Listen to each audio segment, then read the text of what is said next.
We read at Mass today a story from St. John's Gospel, a man born blind, and Jesus gives him the power to see. It's an important story, the longest account of one of Jesus' miracles in the New Testament. It tells us who Jesus is and who we are. It's a dramatic story. Different people comment, question, interact. There's the blind man himself, the parents, neighbors, the religious leaders, the Pharisees, Jesus' disciples, and of course Jesus himself. But we're in the story too, don't forget. The man's born blind. That's important. Jesus doesn't just restore the man's sight. He's blind from birth. He never had the power to see. So this is an act of creation. Only God can create something out of nothing. And Jesus gives him eyes to see.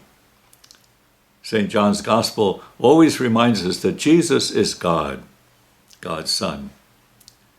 In other miracles, people come to Jesus or they're brought to him by someone else asking for healing. But here, Jesus goes to the blind man who hasn't asked for anything. In fact, afterwards, he's still not sure who Jesus is. So maybe we can say that the blind man represents all those who can do nothing for themselves, nothing but wait for the power of God to come to them. Which means the blind man could be all of us, and God comes to us, blind as we are. As the story begins, Jesus' disciples wonder as they pass the blind man whether he did something to deserve this, or are his parents responsible? No, Jesus says. He was born blind so that God's power might be displayed in curing him. God's power is greater than human sin. The Pharisees in the story don't want a cure to take place on a Sabbath day, but Jesus works the miracle on a Sabbath day because it's a day that God wants to give good things, especially to those who have nothing, like the poor blind man. Every day is a Sabbath day for God. The way the miracle unfolds is interesting.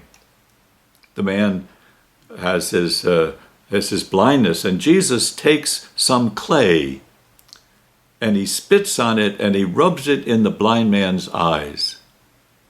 And he tells him to wash in the pool of Siloam, a pool that's not far from the temple in Jerusalem. Jesus often uses simple things to do something miraculous. The clay and the spittle remind us of God creating Adam from the dust of the earth and breathing his spirit into him. Bathing in water brings life. Again, the blind man represents us all.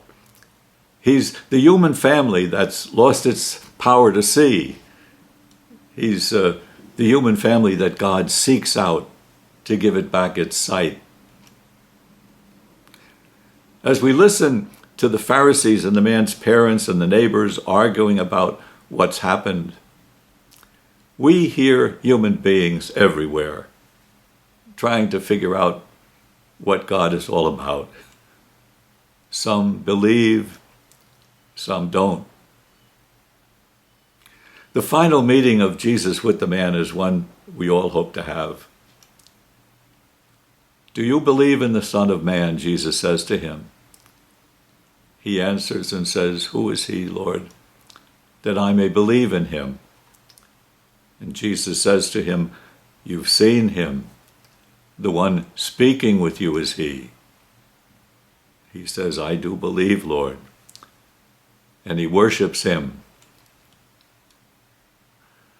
This story is important, and I suggest you read it yourselves slowly. It's the whole 9th chapter of John's Gospel. It's a beautiful summary of the mission of Jesus Christ, and we can find ourselves in it.